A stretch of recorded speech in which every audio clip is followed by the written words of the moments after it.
How to change glasses color in Photoshop. Duplicate layer. Click Quick Selection Tools.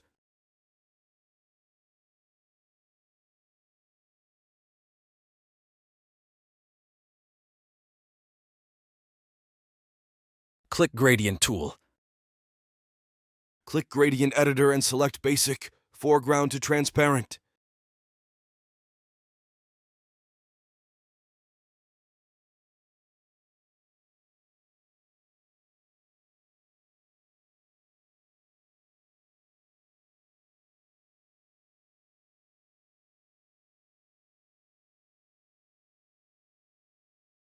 Click Multiply.